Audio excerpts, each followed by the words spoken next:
ഇന്നത്തെ ക്ലാസ്സിൽ നമ്മൾ ഡിസ്കസ് ചെയ്യാൻ പോകുന്നത് തെർമൽ കംഫർട്ട് ഇൻഡെക്സിൻ്റെ തേർഡ് സ്കെയിലാണ്, ദാറ്റ് ഈസ് ഇക്വലൻറ്റ് വാംത്ത് അല്ലെങ്കിൽ EW. അപ്പോൾ കഴിഞ്ഞ ക്ലാസ്സിൽ നമ്മൾ തെർമൽ കംഫർട്ട് സ്കെയിലായ ET എഫക്റ്റീവ് ടെമ്പറേച്ചർ, അതുപോലെ തന്നെ CET corrected effective temperature discuss ചെയ്തിട്ടുണ്ടായിരുന്നു. ഇന്നത്തെ ക്ലാസ്സിൽ ഇക്വലൻറ്റ് വാംത്ത് എന്താണെന്ന് നോക്കാം. Here experiments were carried out by Bedford in England among over 2000 factory workers. അപ്പോൾ ഈ ഒരു സ്കെയിൽ ഡെവലപ്പ് ചെയ്യാൻ വേണ്ടിയിട്ട് ബെഡ്ഫോർഡ് എന്ന് പറയുന്നൊരു സയൻറ്റിസ്റ്റ് ഇംഗ്ലണ്ടിൽ 2000 ഫാക്ടറി വർക്കേഴ്സിന് മുകളിലാണ് ഈ ഒരു പരീക്ഷണം നടത്തിയിട്ടുള്ളത്. And these 2000 factory workers were engaged in light works under varying indoor conditions. അപ്പം ഇൻഡോർ കണ്ടീഷൻസിൽ ഇൻഡോറിൽ ഈ ഒരു 2000 ഫാക്ടറി വർക്കേഴ്സ് ലൈറ്റ് വർക്ക്സിൽ ഏർപ്പെട്ടിട്ടിരിക്കുന്ന ആൾക്കാരായിരുന്നു. ഇനി ഇവരുടെ എയർ ടെമ്പറേച്ചർ, ഹ്യൂമിഡിറ്റി, അതുപോലെ തന്നെ മീൻ റീഡിയൻ ടെമ്പറേച്ചർ എല്ലാം മെഷർ ചെയ്യുകയും റെക്കോർഡ് ചെയ്യുകയും ഒക്കെ ചെയ്തിട്ടുണ്ട്. ആൻഡ് അതുപോലെ തന്നെ ഇവരുടെ സർഫസ് സ്കിൻ ടെമ്പറേച്ചർ, അതുപോലെ തന്നെ സബ്ജക്റ്റീവ് വേരിയബിൾസ് ഓഫ് ദി വർക്കേഴ്സും റെക്കോർഡ് ചെയ്തിട്ടുണ്ട്. ഈ 2000 വർക്കേഴ്സ് ഒരു റൂമിലിരുന്ന് ഇങ്ങനെ പണി ചെയ്യുമ്പോൾ, ഹെവി വർക്ക്സ് ചെയ്യുമ്പോൾ എന്താ സംഭവിക്കുക? ഓരോരുത്തരുടെയും സബ്ജക്റ്റീവ് വേരിയബിൾസ് ഡിഫറെൻ്റ് ആയിരിക്കും. അതായത് ചിലർ പെട്ടെന്ന് ടയേർഡ് ആവാം, ചിലർ കുറച്ച് കഴിഞ്ഞിട്ടായിരിക്കും ടയേർഡ് ആവുന്നത്, ചിലർക്ക് ചൂട് കൂടുതലായിരിക്കും അനുഭവപ്പെടുന്നത് ആ ഒരു റൂമിൽ, ചിലർക്ക് ചൂട് കുറവായിരിക്കും. Depending on their clothing, depending on their age, depending on their energy, ഇതൊക്കെ വെച്ചിട്ടായിരിക്കും ഓരോരുത്തരെയും സബ്ജക്റ്റീവ് വേരിയബിൾസ് ഡിഫറെൻ്റ് ആയിട്ട് വരുന്നത്. അപ്പം ആ ഒരു ഇൻഡോർ കണ്ടീഷൻസിലുള്ള എയർ ടെമ്പറേച്ചർ ഓരോരുത്തർക്കും എങ്ങനെയാണ് ഫീൽ ചെയ്യുന്നത്, അതുപോലെ തന്നെ അവിടുത്തെ ഹ്യൂമിഡിറ്റി റേഞ്ച് അവർക്ക് എങ്ങനെയാണ്, അതുപോലെ തന്നെ എയർ മൂവ്മെൻറ്റ്, ഈ വക കാര്യങ്ങളും അതുപോലെ തന്നെ സബ്ജക്റ്റീവ് വേരിയബിൾസും ഒക്കെ റെക്കോർഡ് ചെയ്യുകയും മെഷർ ചെയ്യുകയും ചെയ്തിട്ടുണ്ട്. And it is constructed defined by a nomogram. ഇതൊക്കെ അവർ മെഷർ ചെയ്ത് റെക്കോർഡ് ചെയ്ത് ഒരു ഗ്രാഫിൽ റെപ്രസെൻറ്റ് ചെയ്യുന്നതിനെ പറയുന്ന പേരാണ് നോമോഗ്രാം എന്ന്. അപ്പം ഇതൊക്കെ മെഷർ ചെയ്ത് ഒരു നോമോഗ്രാമിൽ റെക്കോർഡ് ചെയ്തിട്ടുണ്ട്. And it is reliable with the comfort zone up to 35 degree Celsius. അപ്പോൾ ഇതിന് ശേഷം ഒരു ലാസ്റ്റ് ഒരു കൺക്ലൂഷനിലെത്തി. എന്താണ്? 35 ഡിഗ്രി സെൽഷ്യസിൽ under low RH, relative humidity ഒരു 30 ഡിഗ്രിയിൽ കുറവാകുമ്പോൾ 35 ഡിഗ്രി സെൽഷ്യസിലുമാണ് ഇവർക്കൊരു കംഫർട്ട് സോൺ എന്ന് പറയുന്നത്. ഇത് ഡെവലപ്പ് ചെയ്തത് ബെഡ്ഫോർഡ് എന്ന് പറയുന്ന ഒരു സയൻറ്റിസ്റ്റാണ് ഇൻ ഇംഗ്ലണ്ട്. അങ്ങനെയാണ് ഇക്വലൻ്റ് വാംത്ത് എന്ന് പറയുന്ന ഒരു സ്കെയില് ഡെവലപ്പ് ആകുന്നത്. ഇനി നെക്സ്റ്റ് സ്കെയിലാണ് ഓപ്പറേറ്റീവ് ടെമ്പറേച്ചർ അല്ലെങ്കിൽ OT എന്ന് പറയും, which is developed in US by Winslow, Herrington and Gagge. ഈ 3 സയൻറ്റിസ്റ്റ് US ഡെവലപ്പ് ചെയ്തൊരു സ്കെയിലാണ് OT അല്ലെങ്കിൽ എഫക്റ്റീവ് ടെമ്പറേച്ചർ എന്ന് പറയും, which is similar to EW.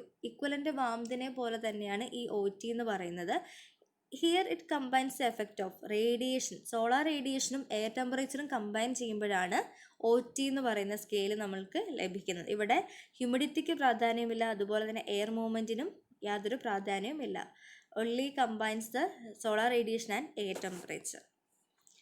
Next equatorial comfort index അല്ലെങ്കിൽ ECI എന്ന് പറയുന്ന സ്കെയിൽ എന്താണെന്ന് നോക്കാം. It is developed by CG Webb in Singapore. CG Webb 1960 സിംഗപ്പൂരിൽ ഡെവലപ്പ് ചെയ്തൊരു സ്കെയിലാണ് ഇക്വറ്റോറിയൽ കംഫർട്ട് ഇൻഡെക്സ്. ഇതിൻ്റെ സബ്ജക്റ്റീവ് റെസ്പോൺസസും റെക്കോർഡ് ചെയ്തിട്ടുണ്ട്. ഇതിൻ്റെ സബ്ജക്റ്റീവ് മെഷർമെൻറ്റ്സ് എന്ന് പറയുന്നത് എയർ ടെമ്പറേച്ചർ ഉണ്ടാവും, ഹ്യൂമിഡിറ്റി, എയർ മൂവ്മെൻറ്റ്, ഇത്രയും 3 കാര്യങ്ങൾ കമ്പൈൻ ചെയ്യുമ്പോഴാണ് ECI അല്ലെങ്കിൽ ഇക്വറ്റോറിയൽ കംഫർട്ട് ഇൻഡെക്സ് എന്ന് പറയുന്ന സ്കെയിൽ ഡെവലപ്ഡ് ആവുന്നത്. ഇതിനും ലാസ്റ്റ് റെക്കോർഡ് ചെയ്ത് ഒരു ഗ്രാഫിൽ റെപ്രസെൻറ്റ് ചെയ്തിട്ടുണ്ട്. ഇനി റിസൾട്ടൻ്റ് ടെമ്പറേച്ചർ അല്ലെങ്കിൽ RT എന്ന് പറയുന്ന സ്കെയിൽ എന്താണെന്ന് നോക്കാം. Developed by Missenard in France, slight improvement on the ET scale. അപ്പം ഫ്രാൻസിൽ ഡെവലപ്പ് ചെയ്തൊരു സ്കെയിലാണിത്. It is a slight improvement on the ET scale. Effective ടെമ്പറേച്ചറിൻ്റെ സ്കെയിലിനെക്കാളും ചെറുതായിട്ടുള്ള ഇംപ്രൂവ്മെൻറ്റ് വരുത്തിയിട്ടുള്ള സ്കെയിലാണ് റിസൾട്ടൻ്റ് ടെമ്പറേച്ചർ എന്ന് പറയുന്നത്. ഇതിൻ്റെ നോമോഗ്രാം അല്ലെങ്കിൽ ഗ്രാഫ് എന്ന് പറയുന്നത് ET എഫക്റ്റീവ് ടെമ്പറേച്ചറിൻ്റെ സെയിം ഗ്രാഫ് തന്നെ ആയിരിക്കും. ആൻഡ് ദിസ് RT അല്ലെങ്കിൽ resultant temperature is reliable for moderate climate. Moderate ക്ലൈമറ്റിന് മാത്രമായിരിക്കും ഇത് സ്യൂട്ടബിൾ ആയിട്ടുണ്ടാവുക. ട്രോപ്പിക്കൽ കണ്ടീഷൻസ് ഇത് അത്ര പെർഫെക്റ്റ് ആയിരിക്കില്ല. അപ്പോൾ ഇത്രയും കാര്യങ്ങളാണ് സ്കെയിൽസിനെ, തെർമൽ കംഫർട്ട് ഇൻഡെക്സസ് അല്ലെങ്കിൽ സ്കെയിൽസിനെ പറ്റിയിട്ട് പഠിക്കാനുള്ളത് നിങ്ങൾക്ക്.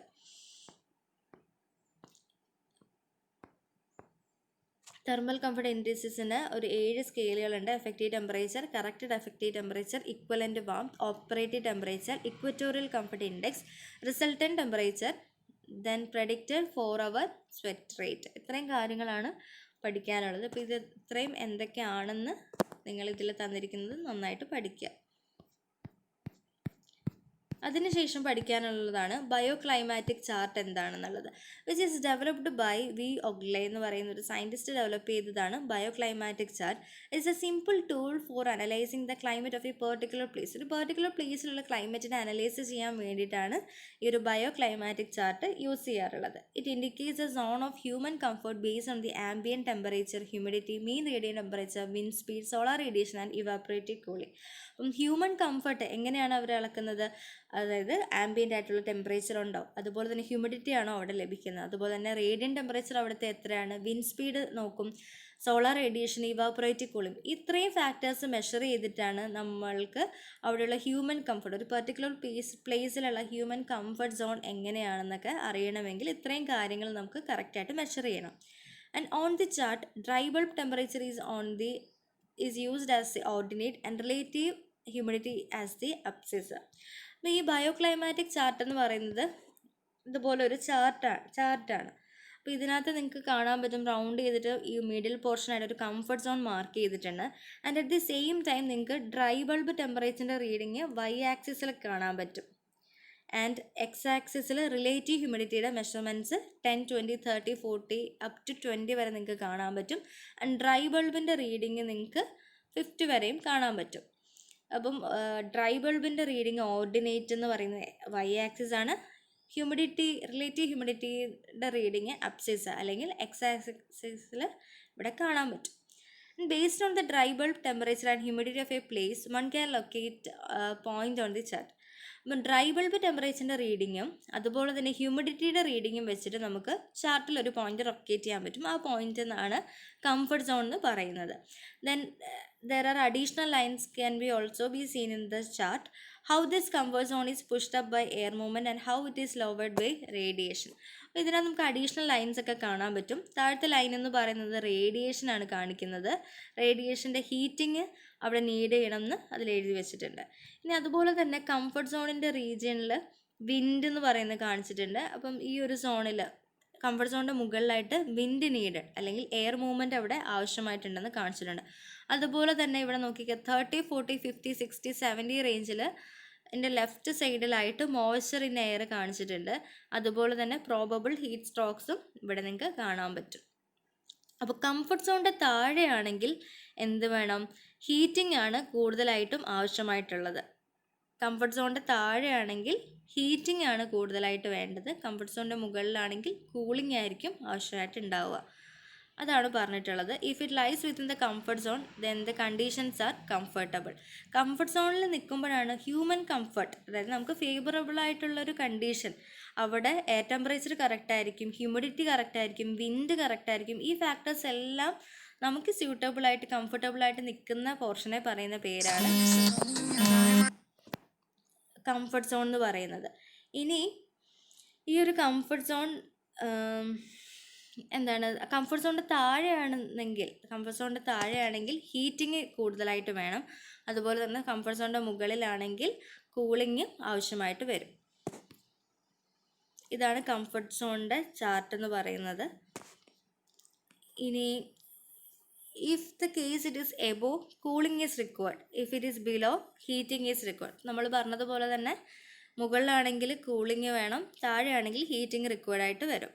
And if the point is higher than the upper perimeter of the comfort zone, air movement needs to be increased. ഇനി ഇത് ഏറ്റവും മുകളിലാണെങ്കിൽ എയർ മൂവ്മെൻ്റ് ആണ് ആവശ്യമായിട്ടുള്ളത്.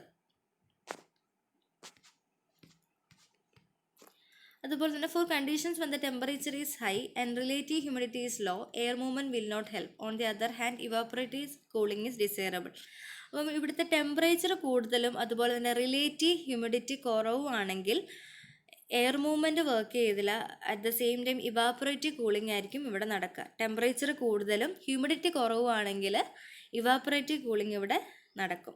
And if the point below the lower perimeter of the comfort zone, heating is necessary to counteract the low dry bulb temperature. ഇനി comfort സോണിൻ്റെ താഴത്തെ region ആണെങ്കിൽ നമ്മൾ പറഞ്ഞു ഹീറ്റിംഗ് നെസസറി ആയിട്ട് വരും. എന്തിന്? To counteract the low dry bulb temperature. Dry bulb ടെമ്പറേച്ചറിൻ്റെ റീഡിങ് കുറവായിട്ടുള്ള സ്ഥലത്ത് ഹീറ്റിംഗ് ആയിരിക്കും റിക്വയർഡ് ആയിട്ട് വരുന്നത്. And if the point lies to the left of the comfort zone, either radiant heating or cooling is needed. Comfort സോണിൻ്റെ left സൈഡിലാണെങ്കിൽ radiant ഹീറ്റിങ്ങും അതുപോലെ തന്നെ കൂളിങ്ങും നീഡഡ് ആയിട്ട് വരും. Thus, a bioclimatic chart can give ready information about the requirements of comfort at a particular time. Design decisions can be taken accordingly. അപ്പോൾ ഈ ഒരു കംഫോർട്ട് അല്ലെങ്കിൽ ക്ലൈമാറ്റിക് ചാർട്ട് യൂസ് ചെയ്തിട്ടാണ് പെർട്ടിക്കുലർ സ്ഥലത്തെ ക്ലൈമറ്റ് നോക്കുകയും അതുപോലെ തന്നെ അവിടെ ഡിസൈൻ നമ്മൾ ചെയ്യാനും ഈ ക്ലൈമാറ്റിക് ചാർട്ട് ബയോ ക്ലൈമാറ്റിക് ചാർട്ടാണ് യൂസ് ചെയ്യാറുള്ളത്. അപ്പം ഇതിനകത്ത് കാണാൻ പറ്റും റിലേറ്റീവ് ഹ്യൂമിഡിറ്റിയുടെ മെഷർമെൻറ്റ് എക്സ് ആക്സിസിലും അതുപോലെ തന്നെ ഡ്രൈ ടെമ്പറേച്ചറിൻ്റെ മെഷർമെൻറ്റ് ഡ്രൈ ബൾബ് ടെമ്പറേച്ചറിൻ്റെ മെഷർമെൻറ്റ് വൈ ആക്സിസിലും കാണാൻ പറ്റും. കംഫർട്ട് സോൺ എന്നുള്ള റീജിയൻ മാർക്ക് ചെയ്തിട്ടുണ്ട്. അതിൻ്റെ താഴത്തെ പോർഷനിലാണെങ്കിൽ ഹീറ്റിംഗ് ആവശ്യമായിട്ട് വരും, മുകളിലത്തെ പോർഷൻ ആണെങ്കിൽ കൂളിംഗ് വരും. ദെൻ എയർ മൂവ്മെൻറ്റിൻ്റെ സ്ട്രോക്സ് നിങ്ങൾക്ക് കാണാൻ പറ്റും. പ്രോബബിൾ ആയിട്ടുള്ള ഹീറ്റ് കണ്ടീഷൻസിൻ്റെയും സ്ട്രോക്സ് നിങ്ങൾക്ക് കാണാൻ പറ്റും. ഇത്രയും കാര്യങ്ങളാണ് ഇന്നത്തെ ക്ലാസ്സിൽ പഠിക്കുന്നത്. അപ്പം ഇതിൻ്റെ നോട്ട്സ് എഴുതണമെങ്കിൽ നിങ്ങൾ ഈ പറയുന്ന കംഫർട്ട് സ്കെയിൽസ് ഇക്വലൻ്റ് വാംത് എന്താണെന്ന് എഴുതുക. അതുപോലെ തന്നെ operative temperature OT, equatorial comfort index എഴുതുക, റിസൾട്ടൻ്റ് ടെമ്പറേച്ചർ എഴുതുക. അതുപോലെ തന്നെ ബയോ ക്ലൈമാറ്റിക് ചാർട്ട് ഹെഡിങ് കൊടുത്തിട്ട് അത് എന്താണെന്ന് എഴുതുക. അതുപോലെ തന്നെ ഈ ഒരു ബയോ ക്ലൈമാറ്റിക് ചാർട്ട് വരയ്ക്കുക. അതിൻ്റെ ഡീറ്റെയിൽസും കാര്യങ്ങളൊക്കെ മാർക്ക് ചെയ്യുക.